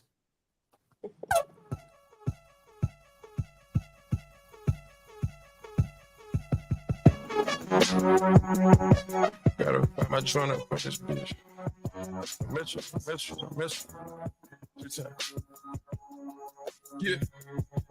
These niggas talking out of their necks for no coughing out of your mouth. I'm way too paranoid for it. Hey, let's get it, bro. BOT, the money, power, respect. Go, He's on. 7 p.m. Friday, it's 95 degrees. I ain't got no nigga, and no nigga ain't got me. Let's go. I'm about to show my ass. These niggas love free. How the fuck is that your man? Huh? If he right here with me, hey. Turned up with my niggas, turned up with my bitches, turned up in my shows, yeah. Cause I got that bitch. No Jack vote. My bad bitches. I'm pretty than a motherfucker. Hoes be looking okay. Yeah. He fucking with me. Is this bitch okay? He said he ain't fucking around. I look at him like, okay. I used to be down bad, but now a bitch okay. I'm pretty than a motherfucker. Hoes be looking okay. She think that she fucking with me. Is this bitch okay? He said he ain't fucking around. I look at It might be the first one that didn't make my list. Y'all wait till Jesus come on. This is the first one that didn't make my list. It's a good song, though. In the house, cause I'm a nigga still. A bitch that never get me slip. Yeah, banana peel. Is that only rap songs? That's all we considering? Right. Coach made the call. You checking off this summer? I said, nigga, no. All I'm hearing about is Drizzy Drake. Or Randy's song. Dude, that's my All right. This my number one right now. This my number one right now. This my number one summer song right here. I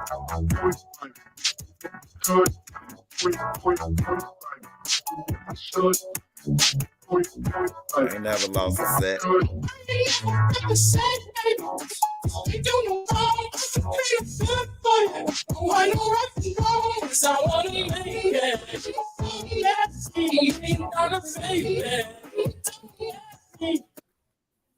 Out of those songs, well, actually, out of those songs we heard, I want to know what your vote is for Song of the Summer.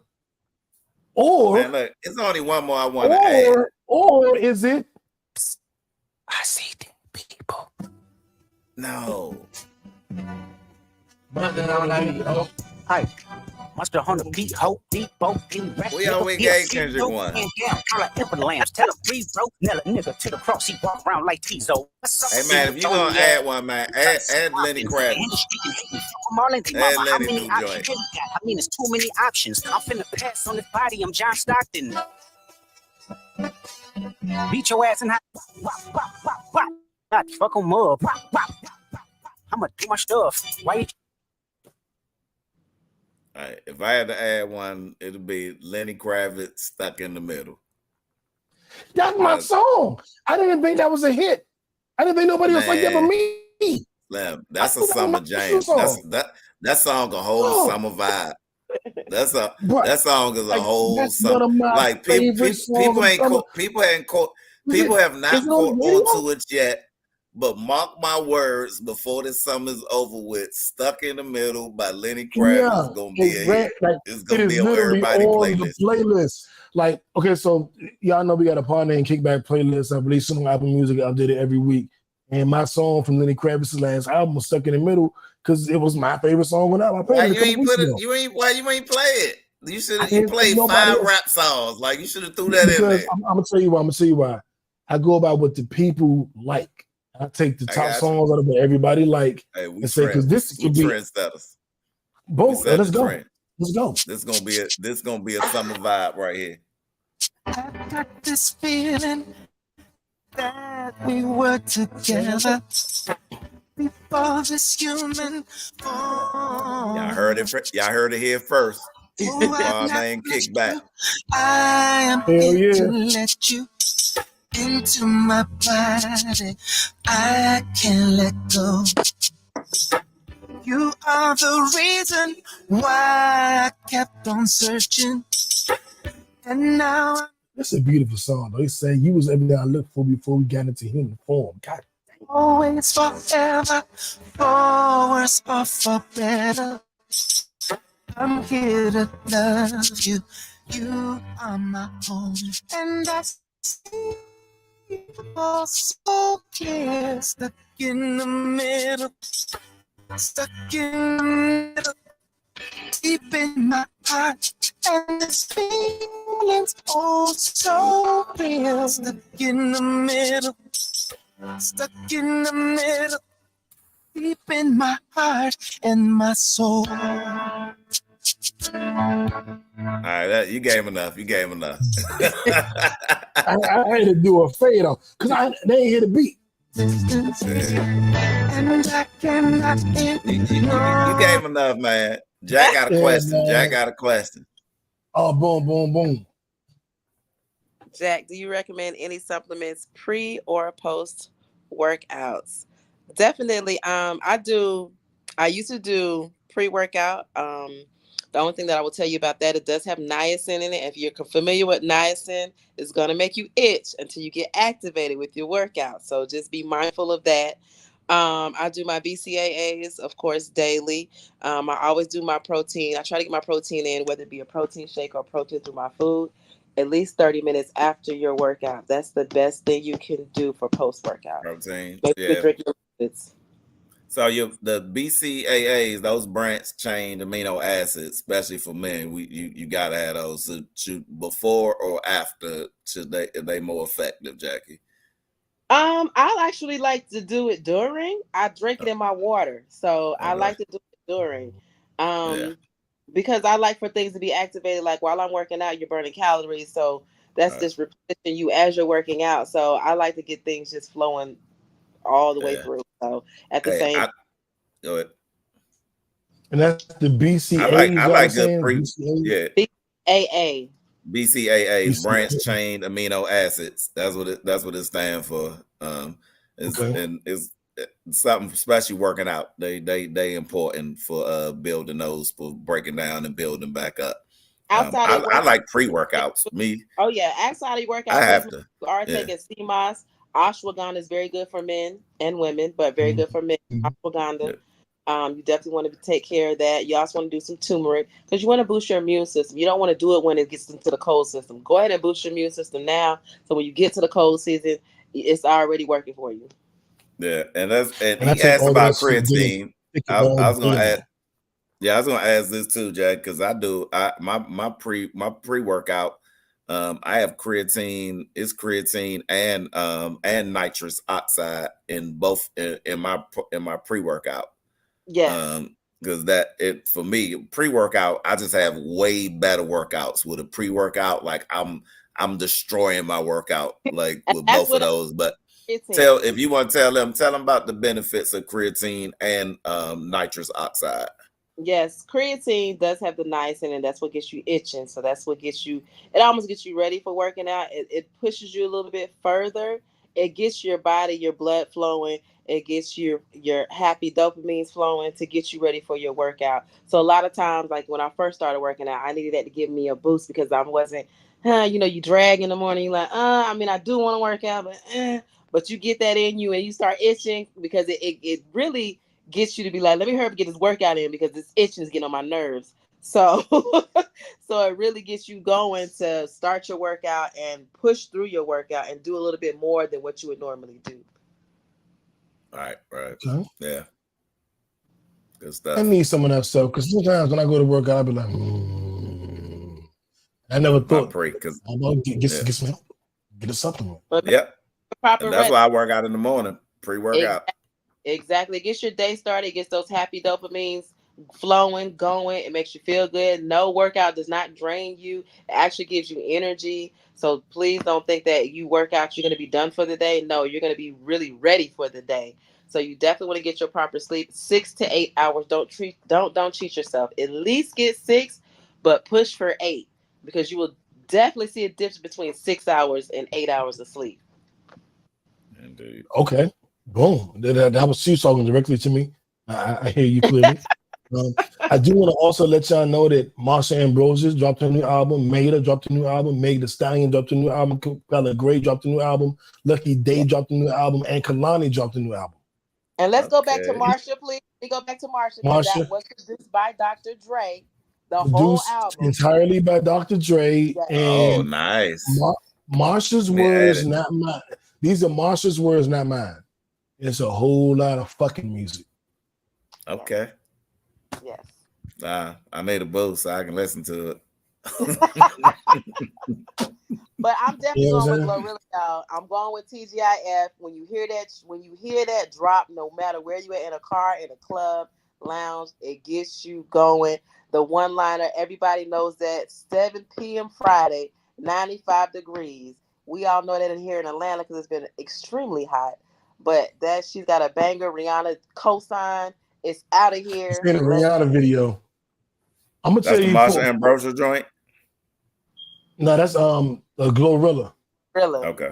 But I'm gonna tell you, what does it for me right now is JT and Jeezy. Okay, it's JT from City Girls song, but Jeezy, I'm on a remix and he does the first verse, and everything Jeezy says in that verse, it's like the nigga anthem. If you notice, all the songs you played was Glorilla, JT. It was all these women. Jeezy's verse, maybe not the whole song, but Jeezy's one verse is the nigga anthem of the summer. I mean, if anybody beats It's on the Kickback, playlist? it's on the playlist. I just updated it. Matter of fact, it's the first song on the playlist. It was just updated Right. today before the podcast. Hey, if y'all don't have it, download the Pod Name Kickback playlist. Update it Apple weekly. Music, download it, update it weekly. That's how you know that's stuck in the middle. Yes, Big Casey, working out after work does drain you because you've already been to work. You've already eaten, put something on your stomach, whether it be good or bad. You've already used your energy. So, yes, it can drain you because a lot of times people fail to work out after work or in the evening because they're tired. But when you get it in the morning, it sets your tone for your day and your week. So, I definitely recommend in the morning. I'm just personally, and it's not for everybody. Like some people like to work in the middle of the night. I like to work in the morning. I like to get my day started. It sets my tone and it makes me make better decisions throughout my day because I worked out. I 100% agree. And I work till midnight. Well, 11 p.m. most nights. I ain't no working on after that. So, I unfortunately I have not been on my deans. So Costa Rica, you're gonna get whatever body I give you. You're just gonna get whatever body I give you, Costa Rica. It is what it is. But when I get back, Females be feeling when y'all be like, oh, but look how they look. No, you getting the body that hey. hey, get the body I give you. But when I get back, I'm getting with Get Fit with Jack. We gonna fix this thing. I done had 25 pounds that won't go away. I go down 15 pounds and go back up 10. Go back down 5, go back up 5. It's 25 pounds I can't get rid of. And It's really 30. It's really 30. It's your sleeping habit. That's the only thing you need to fix. Your sleeping habit and just really like tweak your eating a little bit more discipline and you there.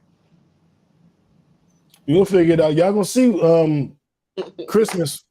I don't call it I call it Malcolm Xmas. You'll see me Malcolm Xmas, but I'm the only dude with no shirt on in Atlanta during a holiday. You're like, Jackie got him right. God damn. Yeah.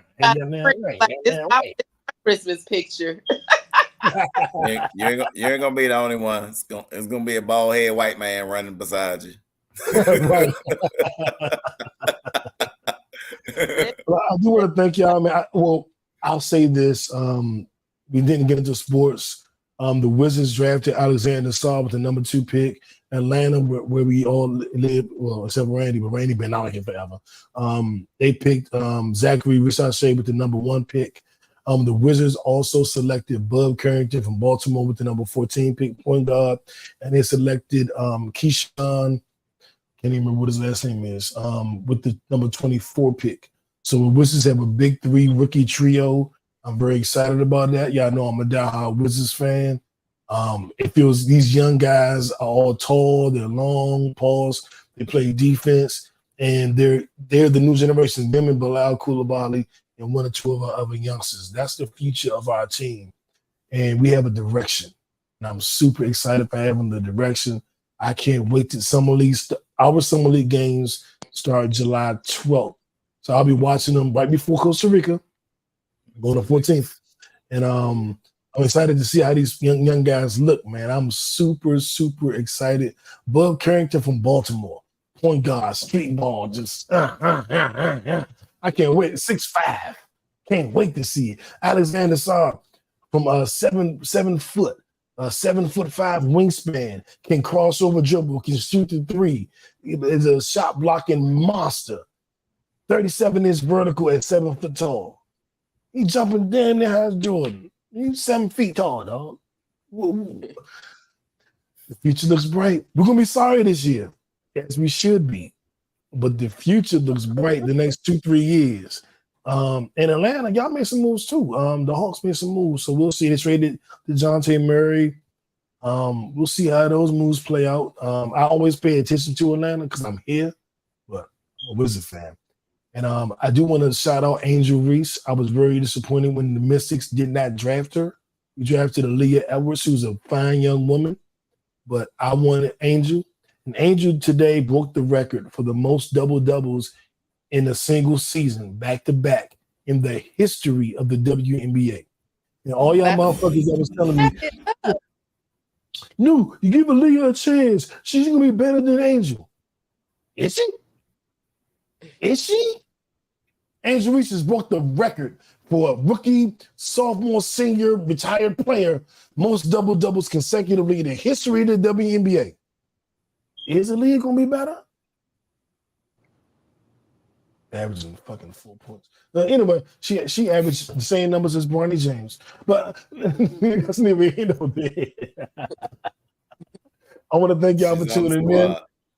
Yeah, man. I got to root for Aaliyah because she on our team. 1 in a million, Aaliyah. Aaliyah, you 1 in a million. I'm too big of a Mystics fan to have you be mad at me.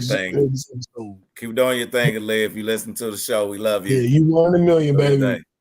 Baby girl. I'm Timberland. You Aaliyah and I'm Timberland. Baby girl.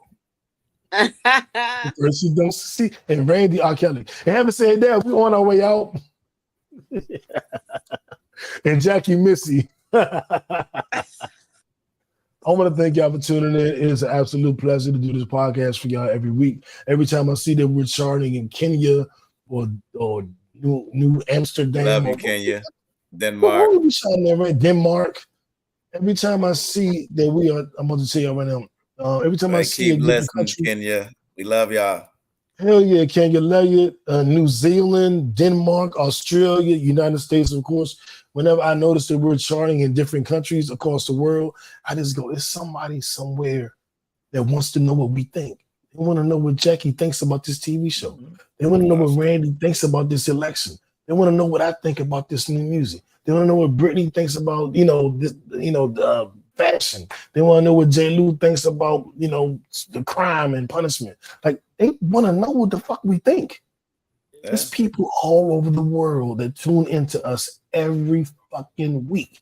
Either they're on the live stream and watching us live on YouTube or Facebook, or they're listening to the audio on Monday mornings. So Sundays at 7 p.m., we're live on YouTube and Facebook. If you want to watch us live and interact with us like Big Burger or like Clarissa, who else be on live chatting with us, Randy? We got Tina. Yeah, Tina, who's always there. We got Cherie. We got a few. I forgot my man ain't been here tonight. We said Big KC always. Big KC. Yeah. Well, you not call him Burger. You know what I'm saying? That's Burger. Yeah. We can Yeah, feel. We don't know our burger. We know big case. right. That's what it is, man. You can tune in live on Sunday nights at 7 p.m. either on the No Breaks New YouTube channel or on our Facebook page, a pod named Kickback, or you can listen to it live Monday morning at 5 a.m. Or you getting ready for work at your morning workout. Listen to Jackie talk you through those workouts, and she Get us fit, Jack. she's heard the look of his voice. And thank you. We appreciate you. We hope you make this week your bitch. Make this week your bitch. That's right. Get up on time every day. Do your workout. Bust your ass at your job. Spend time with your family and friends and loved ones. Help raise the community, even if you don't have kids. Contribute to some child's life and have some fucking fun too. Don't do all the work and get to the end of the week and be like, enjoy yourself too. That's all we want for y'all. So when you come back in next Sunday, we can laugh and joke about the week we had.